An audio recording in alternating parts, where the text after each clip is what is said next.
Welcome to another episode of the Left of Lansing podcast with Pat Johnston. A progressive insight into Michigan's political and cultural world. And of course, an entertaining podcast designed to shine a light on how to make Michigan's political machine work for the people. Now, from the Left of Lansing headquarters, located in his attic, here's the award-winning Pat Johnston.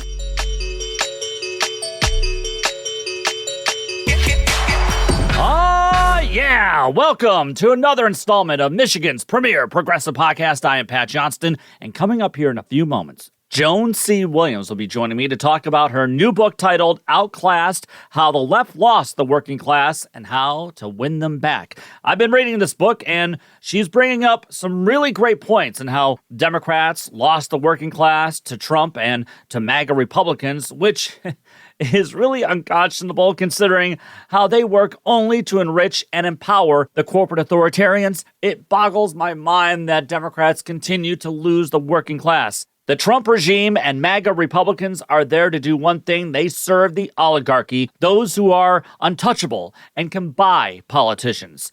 The same MAGA Republican politicians who refuse to hold town halls as they work on passing the MAGA Murder Budget. The same MAGA Republicans who refuse to hold town halls while dear leaders across-the-board tariffs are slamming the working class since across-the-board tariffs are regressive taxes. The same MAGA Republicans who are working to supply the massive tax breaks to corporate donors and also to the drugged-out Elon Musk while gutting Medicaid, food stamps, Medicare, and Social Security. The same MAGA Republicans who work to block debt forgiveness for millions of college students while they grant massive tax breaks to Betsy DeVos and former Michigan Governor Rick Snyder. The same MAGA Republicans who said that we had to tackle our debt immediately or else it's all over, and now they're adding $2 trillion to the debt with the MAGA Murder Budget. The same MAGA Republicans who said their working class are now fighting to gut the food assistance for some 3 million working class Americans because the tech bros need extra tax cuts. I mean, these guys cannot hold town halls and face their constituents because they're afraid of the people. They claim to be the working class party, but their actions always show they're anything but a working class party. And, they also have no principles except to show submissiveness to their dear leader. They will bow to dear leader, whatever dear leader wants. I mean, that's pretty pathetic when you also try to portray yourselves as the masculine party. I mean, these guys shrink and bow to dear leader at every step. Yes, they suffer from shrinkage. So much so that you big-time free marketers gave up that 100-year stance because he's a pro-regressive tariff president. So if he's for tariffs, that means, oh wait, I was always against tariffs until now because dear leader says be for tariffs, so I will bow to him. Such manliness. But to further illustrate how, in my view, MAGA Republicans, have zero working class principles, let's look at Michigan. MAGA Michigan Republicans all voted against allowing Michigan farmers to use their lands for renewable energy farms. This not only brings in tax dollars to local governments, but it helps farmers earn extra money and thereby keeping their lands. Now, we've talked about this renewable energy siting law several times here, but it is such a perfect encapsulation, a perfect illustration of how MAGA Michigan Republicans are never about the working class. They could give a damn about the farmers. And we talked about how Democrats passed the bill in the name of helping farmers and in the name of property rights and, yes, in the name of freedom.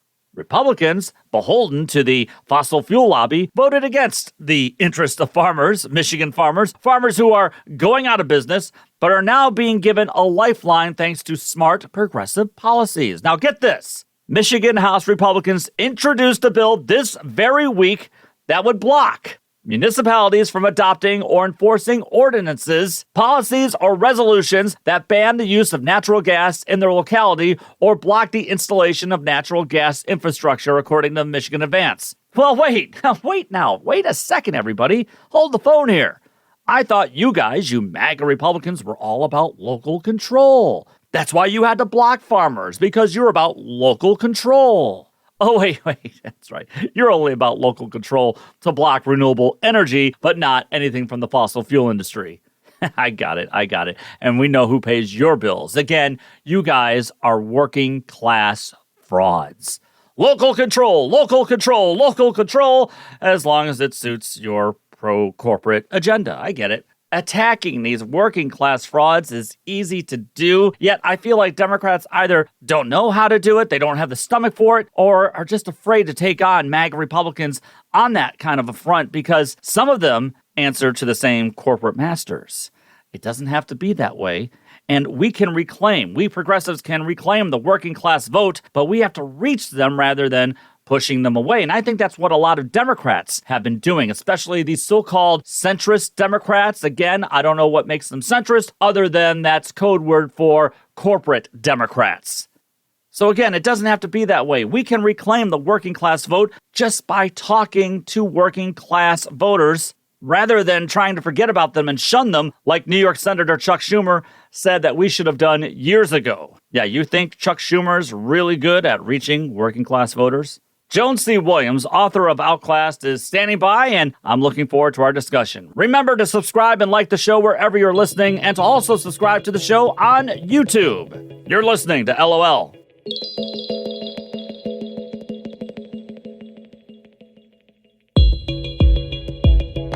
It's Michigan's premier progressive podcast, Left of Lansing with Pat Johnston. If Pat's brand of progressive pontifications is getting you all riled up and you'd like to give him a piece of your mind, or if you'd like to tell him he's doing an outstanding job and to keep up the great work, just email him. That's leftoflansing@gmail.com. Do you have stories you think Pat must know about or guest ideas for future episodes? That's leftoflansing@gmail.com. Want to share your thoughts on how to grow Michigan's population or which flavor of Faygo Pop is the best? It's rock and rye, by the way. Just email Pat, leftoflansing@gmail.com. Now, here's Pat.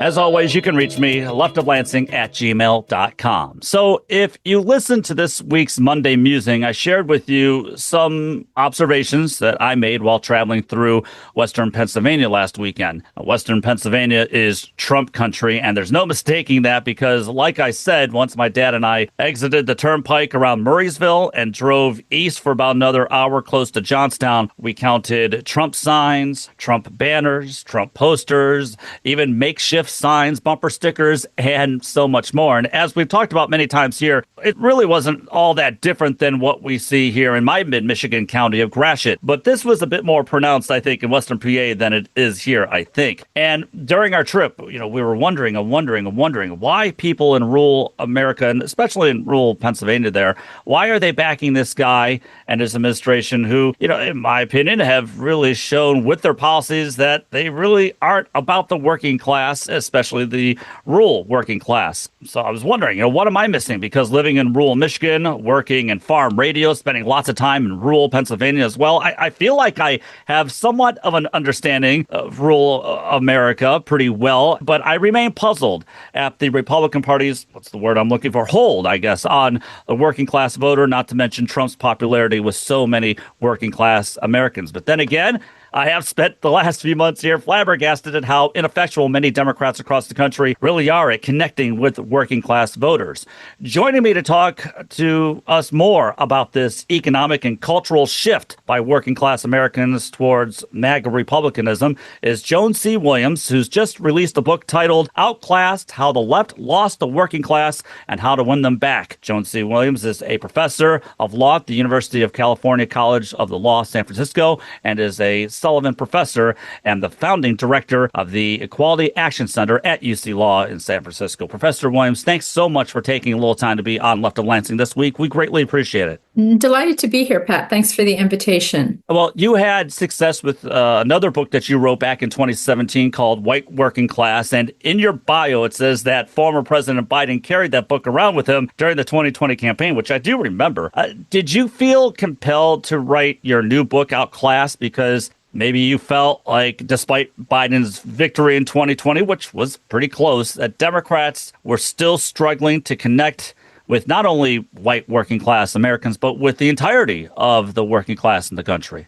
I did. I felt like after 2016, for a couple of years, we were really having a conversation in the United States about social class, which is pretty amazing because we've been sort of willfully blind to the impact of social class for much of our history. But then in around 2018, I felt like all of a sudden they're gelled on the left an interpretation of what had happened when Trump was elected the first time, so that the conventional wisdom became it was all about racism. And there was no way that Democrats could win back working class votes without giving into racism, which obviously from the left isn't an option. So what I wanted to explain to people was that, and this was long before Trump won again, I was writing this book, that racism is playing an important role, a very important role, but class is too. F. Scott Fitzgerald said that the sign of a truly intelligent person is to be able to keep two contradictory ideas in your mind at once. We need to be able to keep two non-contradictory ideas in our mind at once. But it took me a long time to kind of figure out what the relationship between these two was. And it's really pretty simple. It's that racism is one of the strongest predictors of Trump voting. So if you are racist, you're probably very likely going to vote for Trump. But that's not why he wins. He wins because he also wins the votes of a much larger group of non-college voters with moderate racial attitudes. And this was really dramatic in 2024 because you had non-college people of color shifting towards Trump 35 points when you compare 2012 with 2024. And young people of color shifted towards Trump even more by over 40 points. So racism is a factor, but it's not the only factor. Class is also a very, very important factor. And what the studies show is that there are two groups of Trump voters. Both of them, they're economically quite progressive. They're kind of Bernie types, all of them. But they're very, very different in important ways. About 20%, this is 2016 data, because it's too close to have the 2024 data, but about 20% of Trump voters were economically progressive. They were very focused on being white and Christian. Those are very central to their identities. And they had cold feelings towards people of color and were very, very anti-immigrant. These are the people who probably cannot be lured into a leftist coalition, any kind of coalition on the left. But there's another group that's just about as large, 19%, sometimes called the anti-elites. And their attitudes towards people of color didn't really differ from that of other voters, non-Trump voters. 2/3 thought that climate change was a serious problem. They had the highest endorsement of gay marriage of any group, and they were least loyal to Republicans. So what my book Outclassed does is basically has a step-by-step guide to building a new coalition to attract away chunks of this 19% of Trump voters, the anti-elites. I'm glad you talked about the role that racism, and I've even also talked about, especially with the last election with Kamala Harris at the top of the ticket, that misogyny played in the role. I mean, I think obviously that had some role to play in that election, and I think that anybody who kind of denies that, they're fooling themselves, of course. But Joan, you bring up, however, it's more than that Trump has been able to garner even this extra amount of voters towards his side. And maybe that's what helps explain why he always, it seems like, outperforms when he is on the ballot. Not so much when it's just Republicans, but when he's on the ballot, he's able to outperform what the polls leading up to an election are showing, because pollsters have obviously underestimated how many non-voters will come out to vote for him. I know I'm not really saying this like articulately, but do you kind of get where I'm getting at? I mean, what the thread I'd like to pick up, Pat, is the idea that misogyny is at work. I think masculinity is at work.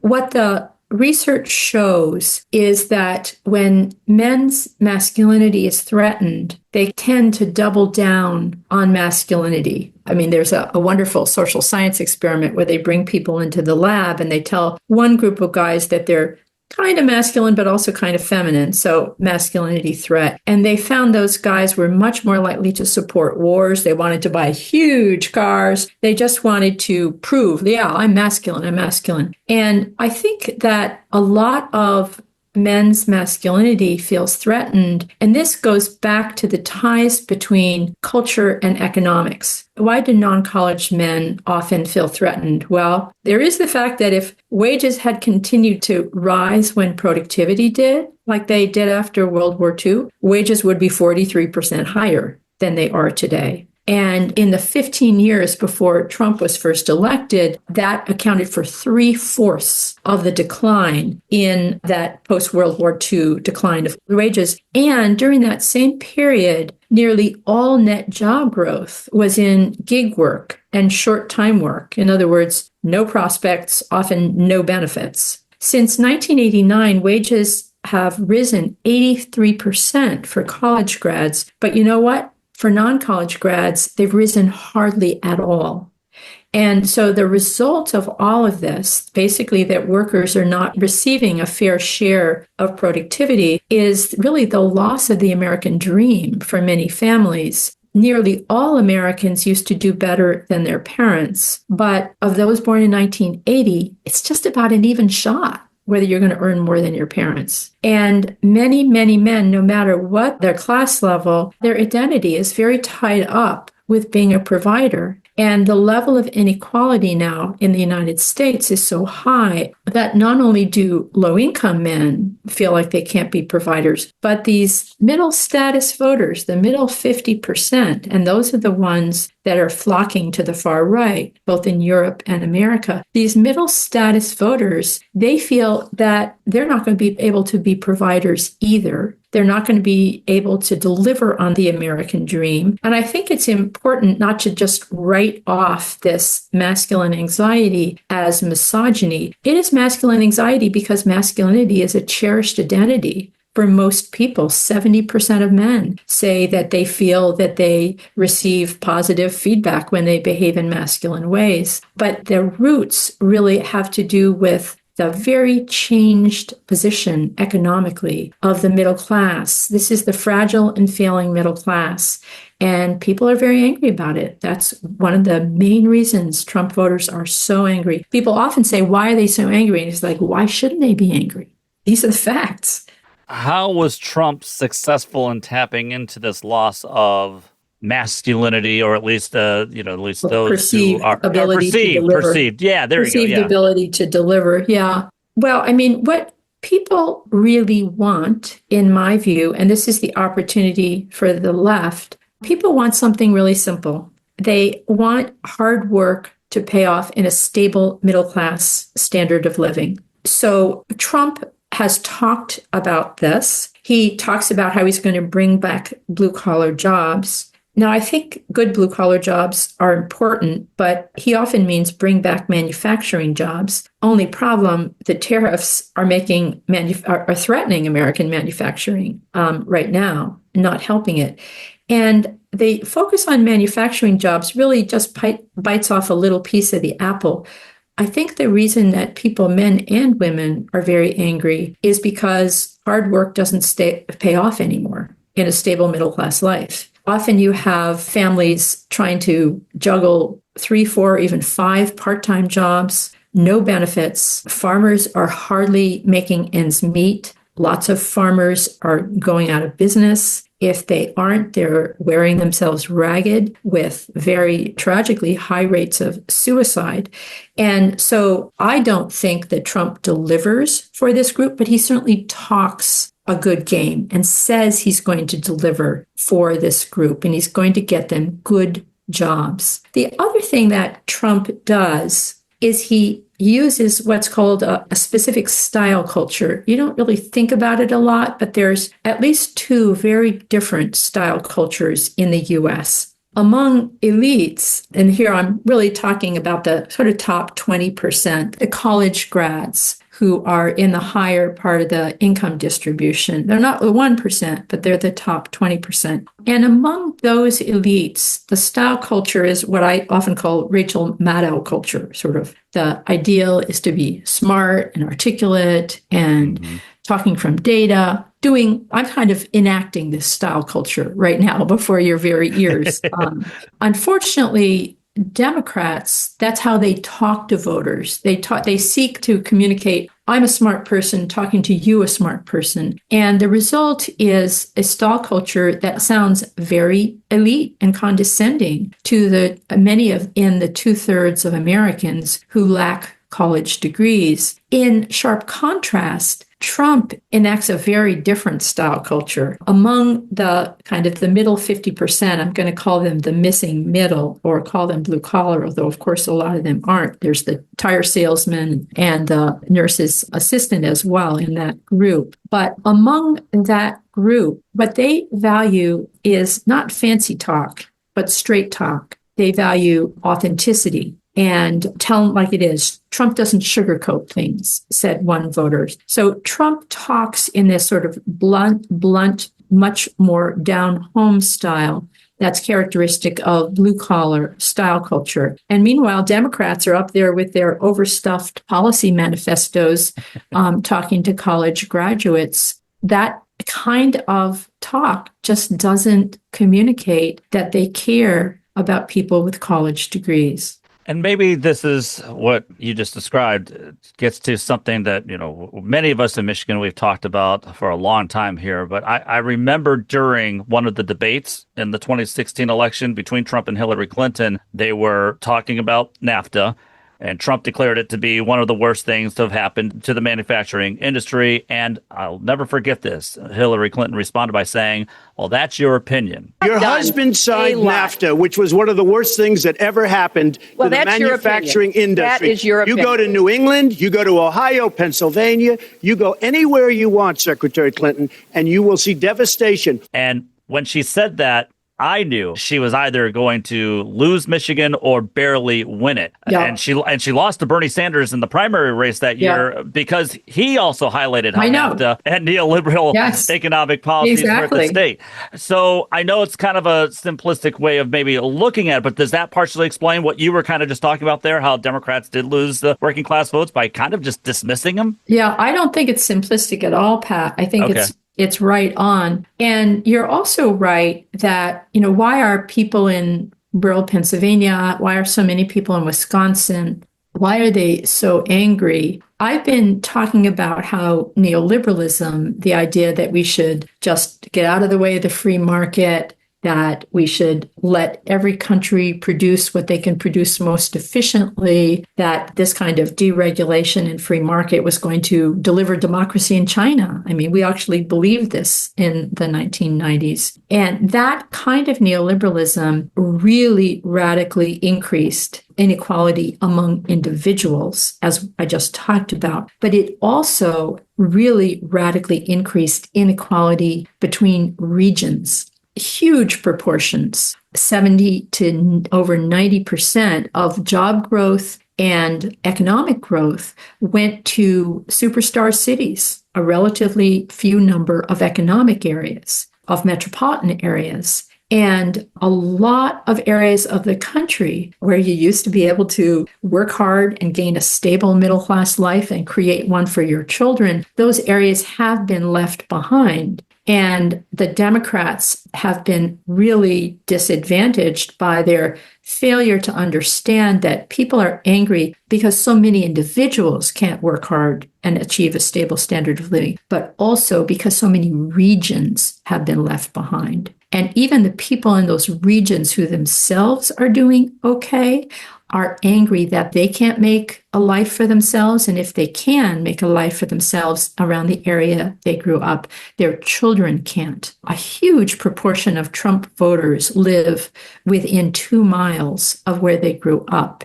And again, this goes from, we were talking about 2 different style cultures. That's really part of what I call the class culture gap. There are really 2 different cultures in the United States.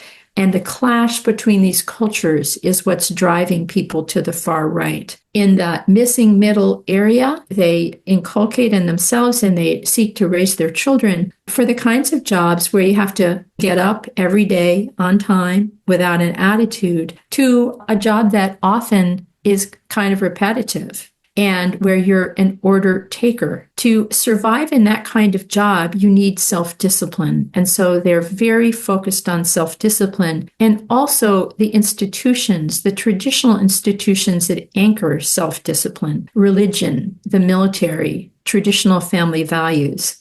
And in what I call the scrum for social honor, because status is a very important motivator for people, they make different moves than the elite makes. Everybody, all groups, tend to stress the high status groups they belong to. And so these middle status voters, they stress often being American, because that's one of the high status categories they belong to. They can't pretend to be billionaires, but they are very proud of being Americans. So if you look at the polling, people in this middle group are much more focused on being American than people in the elite group, because the elites are super different culturally. They're not focused on self-discipline. They're trying to raise their kids for jobs where you have to be at the top of your game. And so they're very focused on self-development, the kind that is suitable for someone who's going to enter a job as an order giver, where you have to be at the top of your game and it's very, very competitive. So the things that they value very often are issues that relate to this central ethic of self-development: abortion rights, LGBTQ rights. All of those are fit into this logic of self-development. And their move in the social honor is to be members of a global elite and to think of people who are Americans as, well, they're not sophisticated. So this, unfortunately, Democrats have kind of chosen sides in terms of the issues they place in the priority with this top 20% of college grads. And I'll just give a few examples. Climate change, for my crowd, is really high up in our priorities, but among non-college grads, it's number 14.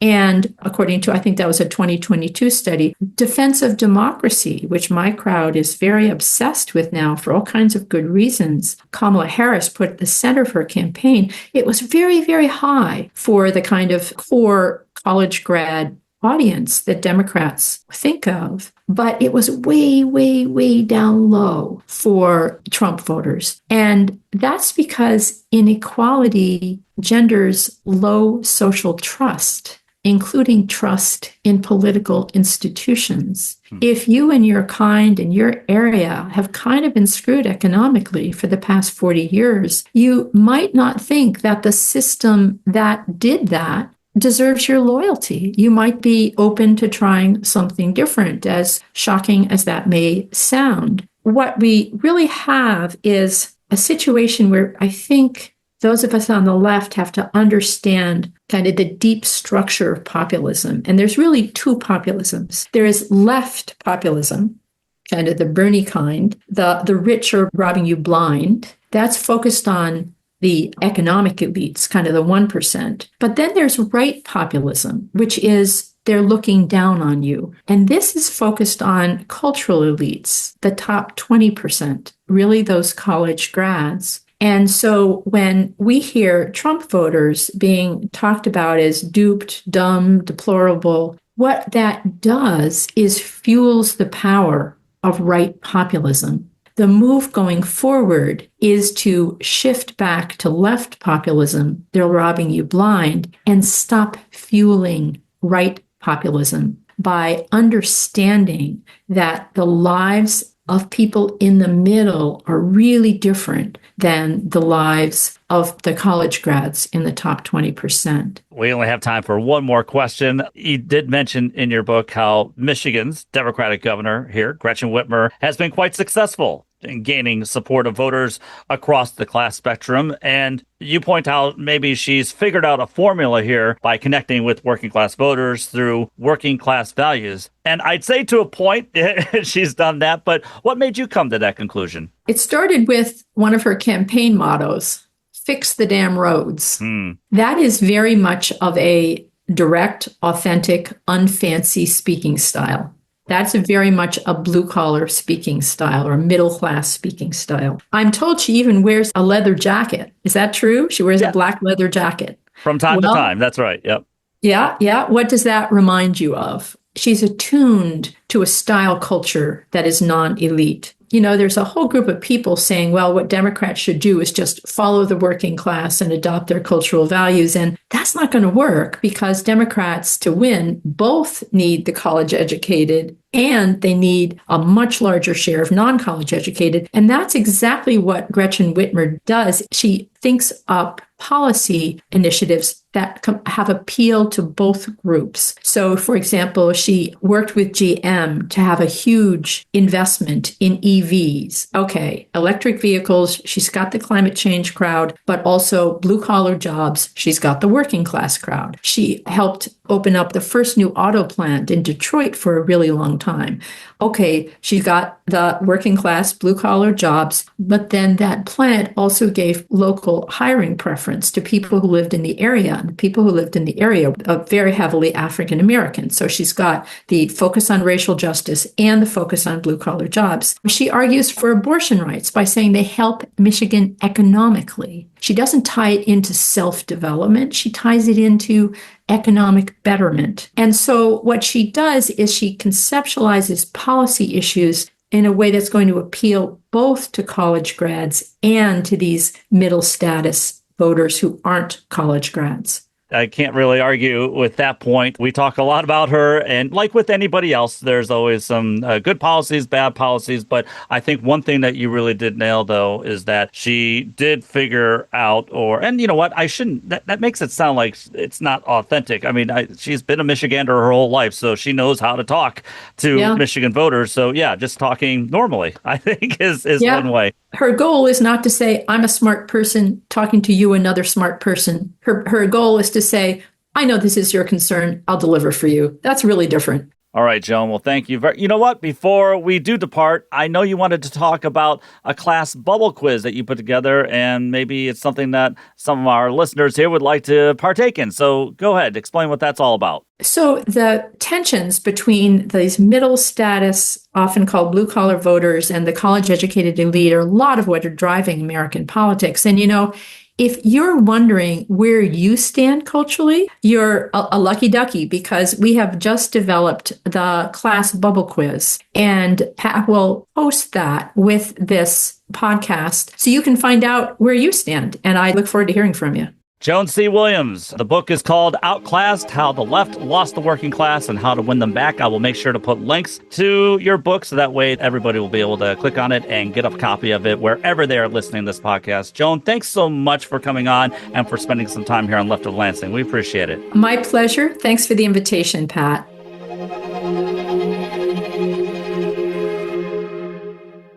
He spent nearly 25 years working as a liberal voice in conservative talk radio across the state, and he's still a somewhat stable person. It's the Left of Lansing podcast with Pat Johnston. You can find archives of the podcast, plus Pat's musings on other topics in written form at leftoflansing.com. Left of Lansing archives are available wherever you get your podcasts. And now Left of Lansing is available on YouTube. We'd like to thank Audio Boom for distributing all our episodes so we can share progressive, otherwise known as common sense, values across Michigan and the country. Now, here's Pat Johnston.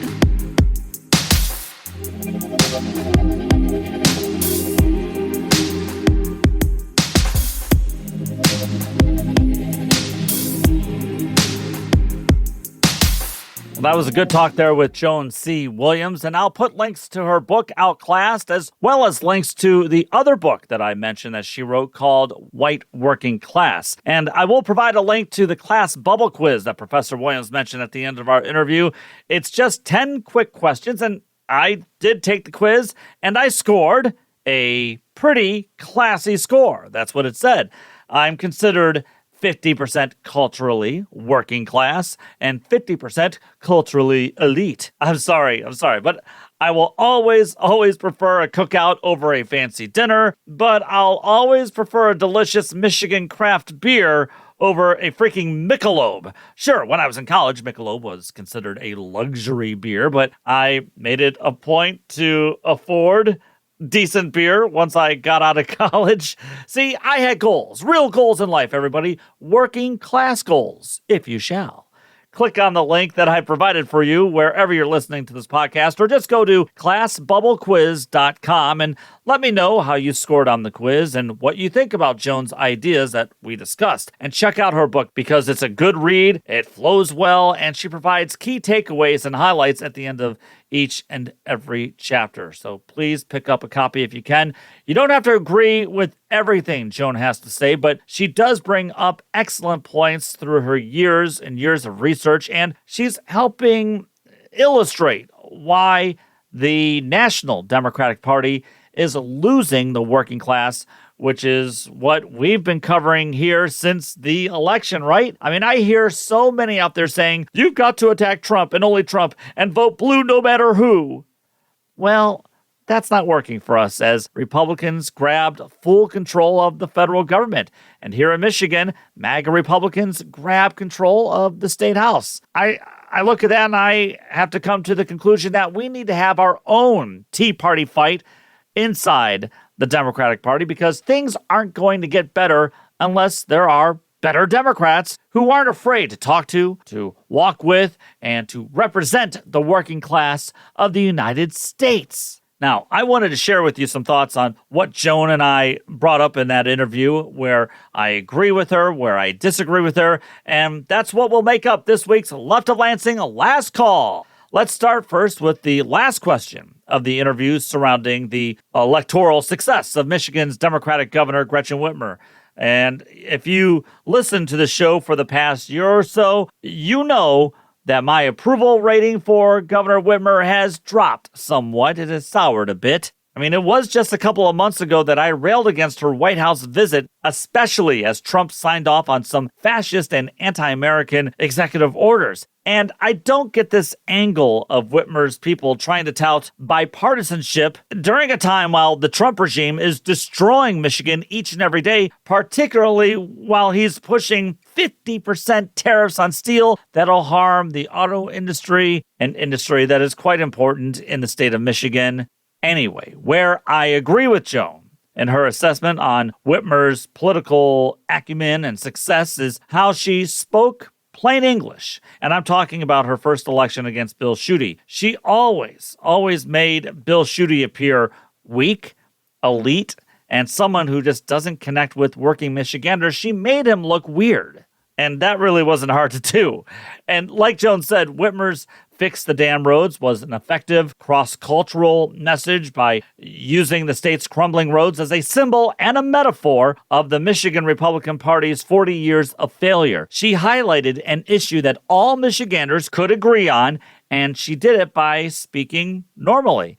I remember one of my coworkers at my former station clutching their pearls because Whitmer said the word damn, and that's when I personally knew that she would win. Politics is half optics, and Whitmer won the optics game by knowing how we Michiganders speak. It's something that Congresswoman Rashida Tlaib knows pretty well. I remember when she said that Democrats would impeach that MFer, I think after Democrats got control of the House of Representatives in 2018, and that caused a bit of an uproar and had people like Mitch Albom from the Detroit Free Press clutching his pearls over the loss of decorum, even though I'd say crossing the picket line back in the 1990s, Mitch, was kind of a loss of decorum, but hey, that's me.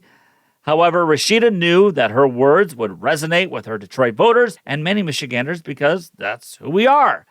Whitmer understood this as well, and I think she still understands it. And yes, she wears that leather jacket sometimes and wears her Detroit Lions gear because she understands connecting with the working class is an important and vital goal of any politician, especially for the Democrats. And Joan Williams is correct in saying that Whitmer was right in connecting abortion rights in the state, not just as a moral right, but also as an economic right for women. Abortion rights are economic rights, and Whitmer made that argument quite effectively too. Plus, Whitmer used her working class support to sign the end of right to work for less, upping the state's working families tax credit, and ending the retirement tax. And she used her position to highlight her support and to later sign on to gun safety bills, common sense gun safety bills, including the safe storage law, which is already being used as a deterrent for parents with guns in the house. And that is still a popular bill. So Whitmer did have success, and she did it by connecting with the working class. Now, one part that Joan Williams brought up that I disagree with, and I think more and more working Michiganders are disagreeing with too, is the part of the corporate welfare that is being used to supposedly bring in auto manufacturing plants to the state. Now, Joan had an interesting point in saying that by backing EV cars, Whitmer both satisfied progressives fighting against climate change and satisfied workers by bringing in manufacturing jobs.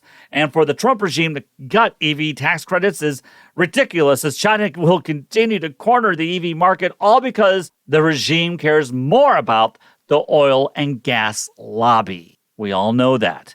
But as we covered here about a month ago, when I spoke with Bridge Magazine's Paula Gardner, the hundreds of millions of dollars that we have spent on trying to entice more manufacturing here isn't exactly paying off.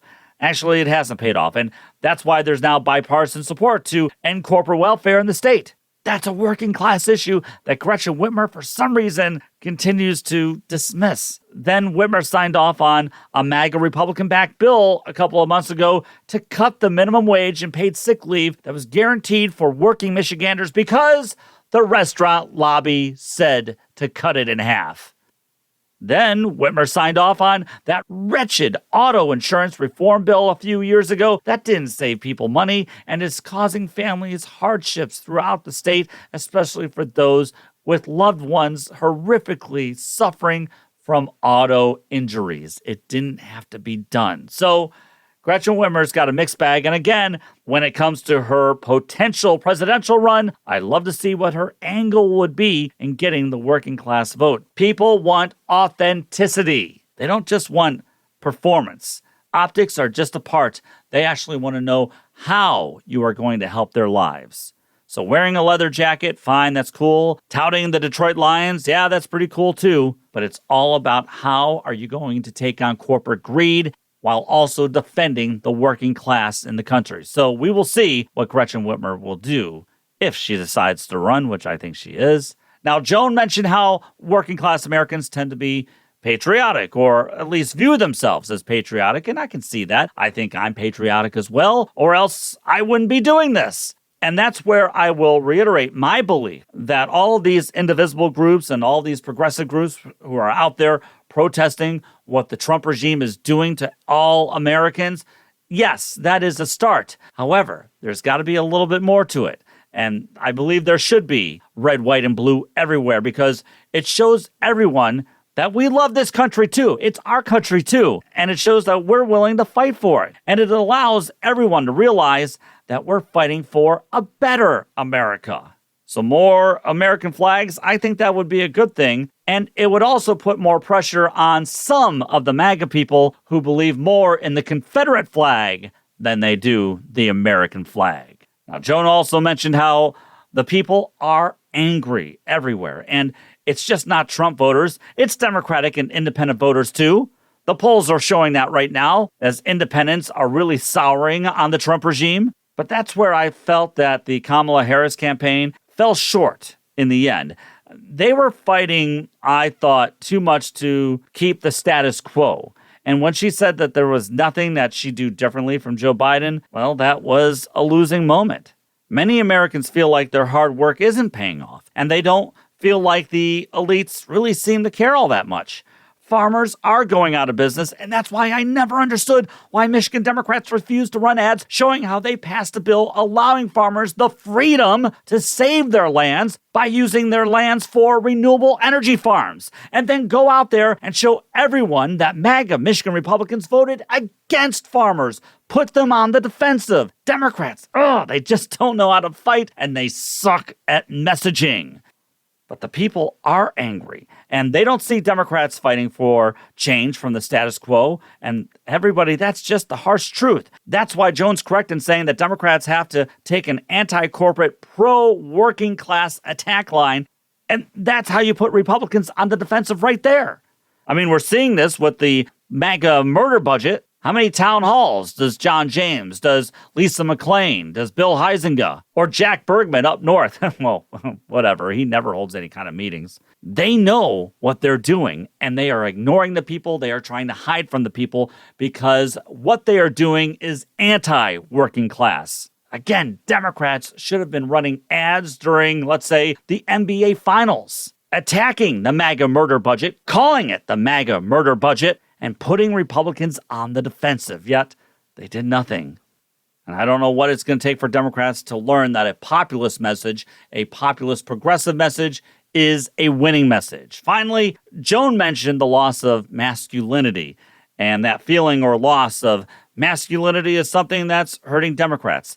Now, with a changing economy, the ways of the past are leaving, and that does mean the days of the man earning the top wage and providing for the entire family is more and more gone with the wind, or as Joan has said a few times in her book. And maybe that means developing a new age of masculinity is needed, in which it's not a caricature, that being masculine is not a caricature or what Fox News or Joe Rogan push on younger men where they think they can just behave like pricks and behave like fools.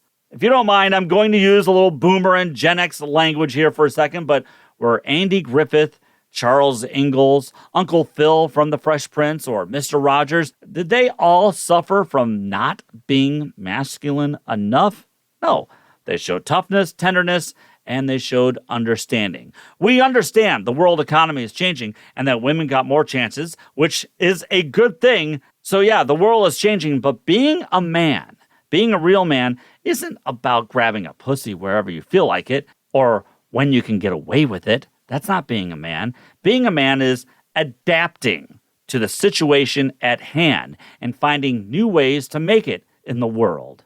I think that's something that we progressives have to continue to push. Because for all this talk about how we need to bring manufacturing back here and men need to get back to the factories, but while a 2024 Cato Institute survey shows that 80% of Americans believe our country would be better off with more manufacturing jobs, about 73% said they would never want a factory job. So while there's a bit of nostalgia out there for the old economy, we know that we're moving into a new economy and that a majority of Americans, even though they say, yeah, we need more manufacturing, they don't want those kinds of jobs. So it's up to progressives to address those economic and social concerns that men have while also trying to lead them into the new economy. For instance, you're no longer going to work in coal, but now you can work in clean energy plants. And progressives have great ideas like paid family leave, so that way a husband and father can spend time with their families. If something tragic happens to them, they'll be able to leave their workplace if something happens to their family. And like Vito Corleone says, a man can never be a true man if he doesn't spend time with his family. Today's corporate structure belittles the idea of family and requires that people work more and more with less people in their work office. And also, by the way, do all of that work for lower wages and benefits. And finally, getting back to the cultural reasonings as to why rural Americans are trending more to the Republicans and to Trump, we talk about the value of work. But how is it that working Americans support someone who was born with a silver spoon in his mouth and who's never cared one bit about the working class, while at the same time, the same people will ridicule someone like Congresswoman Alexandria Ocasio-Cortez for once being a bartender? I mean, I guess that's where I don't get things. I'm unable to bottle the edge when it comes to where we are right now as a country. Because if voters truly believed in meritocracy, well, there's a woman right there who worked for everything that she got, whereas Trump has never worked a hard day in his life. Now, ask yourselves this question. While AOC is currently polling as one of the more popular Democrats in the country, why is the Democratic Party elite working on defeating her just as much as MAGA Republicans are working on defeating her? Think about that one for a while, if you must. You're listening to the Left of Lansing podcast. The music you're hearing is by Wander Beats. To hear the latest project, check out Space Leopard on your favorite streaming site. Now back to our favorite progressive voice in Michigan. It's Pat Johnston.